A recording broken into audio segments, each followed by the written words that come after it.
두 번째는 어디서 기도하든지 하나님은 듣고 계신다는 거예요. 어디서 기도하든지 하나님은 듣고 계신다.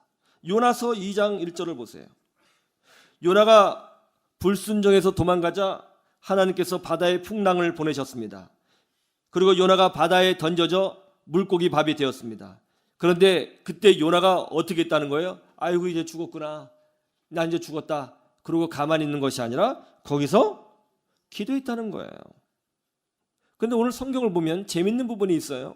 물고기 뱃속에서 기도한 요나의 기도가 그 전문이 요나서 2장에 기록되어 있다는 거예요.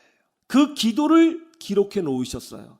물고기 뱃속에서 절박한 가운데 기도했던 그 기도문이 기록되어져 있어요. 무슨 소리예요? 물고기 뱃속에서 기도해도 하나님은 다 듣고 계셨다는 거예요. 예루살렘에서 유학하고 계신 한 분이 이제 길가에 있는 주차장 화장실에서 볼일을 보게 되었답니다. 그런데 이제 볼일을 보고 이제 나와서 손을 씻는데 그 손 씻는 그 수도꼭지 앞에 기도문이 딱 붙어 있더라는 거예요. 화장실에 기도문이? 그래서 그 기도문을 이제 읽어봤는데 큰 은혜를 받았다는 거예요. 그 내용이 이렇습니다. 온 세상의 왕이신 우리 하나님 여호와여, 주를 송축하나이다.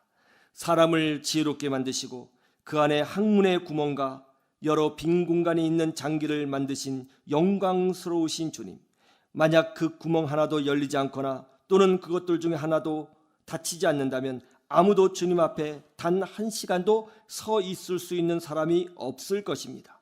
모든 육체를 치료하시고 경이로운 일을 행하시는 여호와 주를 송축하나이다.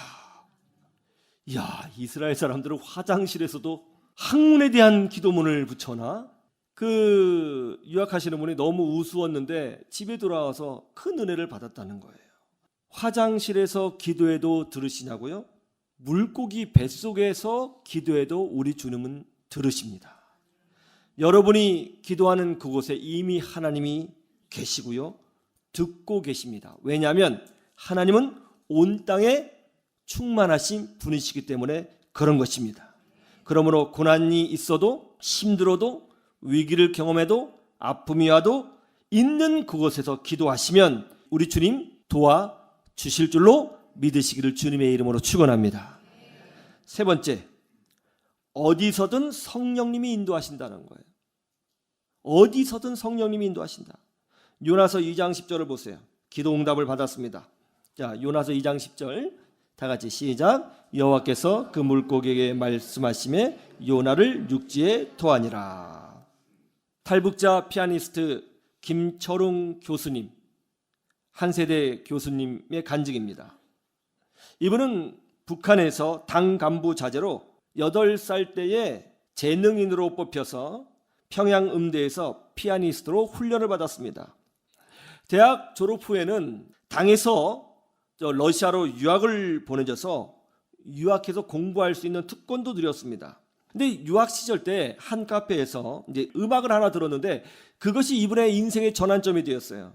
재즈 피아노였는데요. 리차드 클레이더만의 가을의 속삭임이라고 하는 음악이었어요. 그 음악을 탁 듣는데요, 너무너무 좋은 거예요. 청춘의 가슴을 흔들어 놨습니다. 유학을 마친 후에 북한으로 되돌아갔습니다. 음악에 많은 제안을 받기 시작했습니다. 평양 국립교향악단에서 이분이 자신감 있게 전에 들었던 가을의 속삭임이라고 하는 음악을 연주했어요. 그런데 이게 문제가 됐어요. 심할서를 쓰고 금지 조치를 당했습니다. 실제로 북한은요, 20세기 이후의 음악은 불순하다며 19세기 이전의 음악만 연주하도록 제한하고 있다고 합니다. 음악을 할 수 없게 됐어요. 큰 고민 가운데 탈북을 결심했습니다. 중국으로 도망쳤습니다. 탈북 후 여러 가지 이유로 두렵고 무서웠지만 그래도 피아노를 칠 수 있다고 하는 희망이 있었기 때문에 인내하며 피해 다녔습니다. 그런데 이제 북한에 있을 때 극동방송을 몇 번 들은 적이 있었습니다. 그때 든 생각이 뭐냐면 혹시 교회라는 곳에 가면 피아노가 있지 않을까, 그런 생각이 들었어요. 그래서 교회를 찾게 되었고 마침 한국인 선교사님을 만나게 되었답니다. 선교사님에게서 예수 십자가의 복음을 듣게 되었습니다. 예수님이 구원자이심을 알게 되었습니다. 그리고 결단하여 한국행을 시도했습니다. 그런데 공항에서 체포가 됐어요. 그리고 공안에 끌려가 취조를 당하고 북한으로 넘겨졌습니다. 이게 내 인생의 끝이구나. 죽었구나. 그렇게 생각을 했어요. 이제 북한에 들어가서 조사를 받고 취조를 받게 되었습니다. 독방에 들어가서 어떤 한 사람이 이제 몽둥이를 들고 이제 신문을 하는 거예요. 그런데 신문 중에 놀라운 일이 벌어졌습니다. 수사관이 다가와서는 귀에다 속삭이면서 이렇게 얘기합니다. 당신 이름이 아무개지? 예. 평양 음대 출신이지? 예. 혹시 아버지가 누구누구지?